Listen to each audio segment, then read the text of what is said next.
नमस्कार दोस्तों, हमारे चैनल के अंदर आपका स्वागत है। दोस्तों, चमत्कार होते हैं और इस धरती पर ही होते हैं और कई बार दोस्तों हमारे सामने वह हो जाते हैं, हमें पता नहीं चलता है।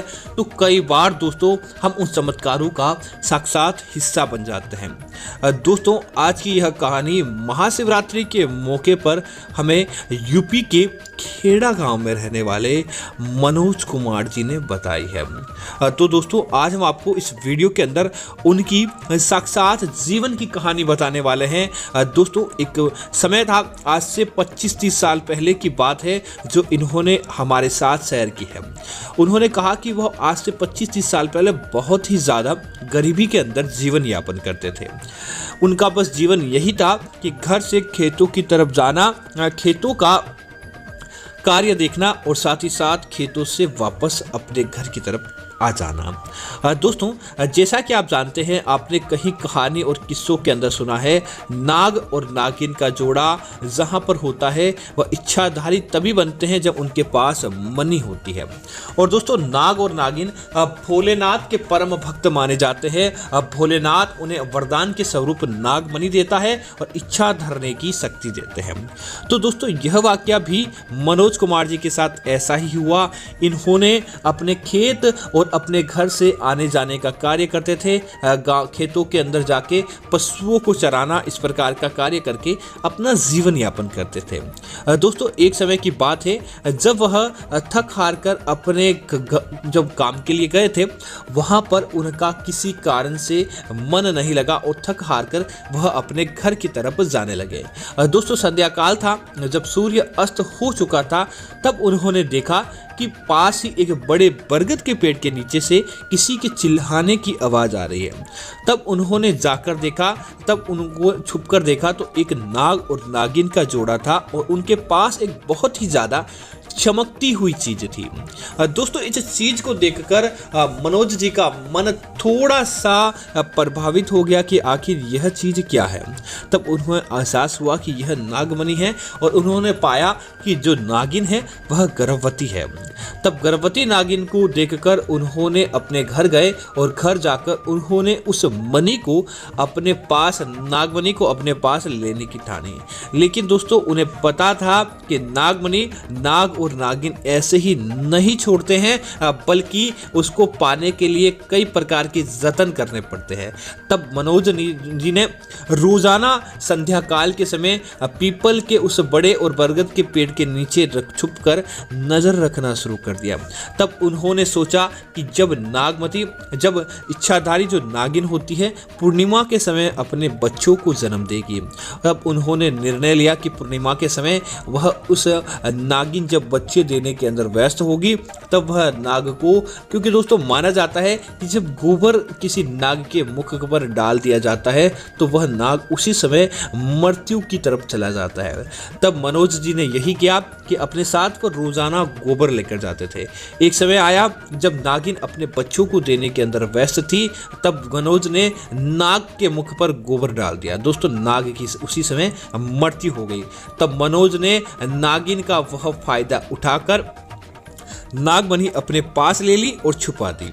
और दोस्तों, देखते ही देखते मनोज जी की किस्मत चमक गई। उनको खेती के अंदर बहुत ज़्यादा लाभ होने लगा, पशुधन उनके पास बढ़ता गया और जो भी वह काम करते, धीरे धीरे उनके जीवन के अंदर तरक्की होने लगी, व्यापार अच्छा चलने लगा। कृषक से दोस्तों वह गांव के संपन्न व्यक्ति बन गए और गांव के मुखिया बन गए। तभी दोस्तों उनका विवाह उनके पास ही गाँव के अंदर ब्रज कुमारी के साथ उनका विवाह भी हो गया। और दोस्तों, खुशी खुशी वह जीवन व्यतीत करने लगे। लेकिन दोस्तों, नागिन, उसने अपनी नागमणि को, अपने पति को और अपने बच्चों को खो दिया और वह बदला लेने के लिए मन ही मन बदला लेने की उसने ठान ली। तो उसने मनोज जी के यहाँ मुनीम का काम करने के लिए इच्छाधारी शक्ति से वह एक लड़के का रूप धारण कर लेती है और मुनीम के रूप में वह वहाँ विनोद नाम से रहने लगती है। तभी दोस्तों उसने सच्चा काम करके उसके साथ 1-2 सालों के अंदर उसका विश्वास जीत लिया। तब दोस्तों मनोज ने निर्णय लिया कि वह अब आखिरकार उनके साथ और कोई नहीं, वह विनोद और साथ ही साथ उनकी पत्नी ब्रज कुमारी बहुत अच्छे से रहते। तो उन्होंने निर्णय लिया कि वह उनके गांव को बताएंगे।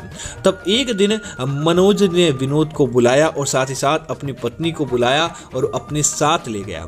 उन्होंने साथ जाकर एक कुटिया बताई। बोला कि यहाँ पर मैं जब मेरा जन्म हुआ था उसी समय मेरी माता ने मेरे अपने प्राण त्याग दिए थे, लेकिन मेरा जन्म हुआ था। ऐसा बोलकर उनकी आंखों के अंदर आंसू आ जाते हैं और कहते हैं कि मैं भी बहुत दुखी था, लेकिन आज मेरे पास सब कुछ है। लेकिन वह नागमणि का कारण उन दोनों को नहीं बताते हैं। जब दोस्तों वह वापस लौट रहे होते हैं और उस समय पूर्णिमा का ही दिन होता है, जब एक ऊंचे पहाड़ से उनकी गाड़ी उतरने वाली होती है, तब नागिन अपना असली रूप दिखाती है। वह विनोद से नागिन में परिवर्तित हो जाती है और उसी समय कार का एक्सीडेंट हो जाता है।